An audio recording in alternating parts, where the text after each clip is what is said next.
ഞാൻ എൻ്റെ fridge clean ചെയ്തപ്പോൾ ലാസ്റ്റ് വീക്കിൽ വാങ്ങിയ കുറച്ച് സ്വെച്ച്കൻ അല്ലെങ്കിൽ പ്രൂൺസ് എന്ന് പറയും അതവിടെ കുറച്ച് ബാക്കി ഇരിപ്പുണ്ടായിരുന്നു. എന്നാൽ പിന്നെ അത് വേസ്റ്റാക്കി കളയേണ്ട, അതുകൊണ്ട് കുറച്ച് എളുപ്പത്തിൽ ഒരു അടിപൊളിയായിട്ടുള്ളൊരു കേക്ക് ഉണ്ടാക്കാമെന്ന് വിചാരിച്ചു. ഇവിടുത്തെ കാര്യം ഇതിനെ സ്വെച്ച്കൻ കുഹൻ എന്ന് പറയും. വിൻ്റർ വരുന്നതിന് തൊട്ട് മുൻപ് കിട്ടുന്ന ഒരു സീസണൽ ഫ്രൂട്ടാണിത്.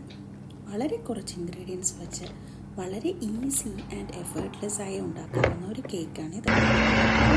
കുറച്ച് വെജിറ്റബിൾ ഓയിൽ, വളരെ കുറച്ച് ഷുഗർ, കുറച്ച് പ്രൂൺസ് അല്ലെങ്കിൽ നമ്മുടെ നാട്ടിൽ കിട്ടുന്ന പ്ലംസ് വെച്ച് നമുക്കിത് റീപ്ലേസ് ചെയ്യാം. കുറച്ച് ബട്ടർ, ബേക്കിംഗ് പൗഡർ, ഇത്രയൊക്കെ മതി കേക്ക് ഉണ്ടാക്കാൻ. കുറച്ച് പൗഡർ ഷുഗർ ഉണ്ടെങ്കിൽ ലാസ്റ്റ് നമ്മൾക്ക് കേക്കിൻ്റെ മുകളിൽ തൂവാം. ഇല്ലെങ്കിൽ ഫ്രഷ് ക്രീം നന്നായി അടിച്ച് അതൊരു സോളിഡ് പരുവത്തിലാക്കി കഴിഞ്ഞാൽ നല്ല ടേസ്റ്റാണ് അത് ഈ കേക്കിൻ്റെ കൂടെ കഴിക്കാൻ. ഈവനിങ് ഒരു കോഫിയുടെ കൂടെ അല്ലെങ്കിൽ ചായയുടെ കൂടെ കഴിക്കാവുന്ന വളരെ സിമ്പിൾ, വളരെ കുറച്ച് സമയം കൊണ്ട് ഉണ്ടാക്കാവുന്ന ഒരു കേക്കാണ്. ഇത് ട്രൈ ചെയ്ത് നോക്കൂ. ഇതിൻ്റെ ഇൻഗ്രീഡിയൻസ് ഞാൻ ഡിസ്ക്രിപ്ഷൻ ബോക്സിൽ കൊടുത്തിട്ടുണ്ട്. 1-2 ടിപ്സ് എനിക്ക് ഷെയർ ചെയ്യാനുണ്ട്. നമ്മൾ കേക്ക് ബേക്ക് ചെയ്യുമ്പോൾ ഏറ്റവും പുതിയൊരു ബേക്കിംഗ് പൗഡർ തന്നെ യൂസ് ചെയ്യാൻ ശ്രമിക്കുക. പിന്നെ അത് ഫ്ലോറായിട്ട് നന്നായി മിക്സ് ചെയ്യാൻ ശ്രമിക്കുക. പിന്നെ കേക്ക് ബേക്ക് ചെയ്യുന്നതിൻ്റെ ഇടയിൽ ബേക്കിംഗ് ഓവൻ അടിക്കടി തുറന്ന് നോക്കാതിരിക്കാൻ ശ്രമിക്കുക.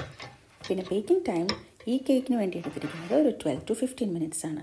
അത് ഓരോരുത്തരുടെയും ഓവൻ അനുസരിച്ച് കുറച്ച് ഡിഫറെൻ്റായി വന്നിരിക്കും. അപ്പോൾ എല്ലാവരും ഇത് ബേക്ക് ചെയ്യുക. Happy baking.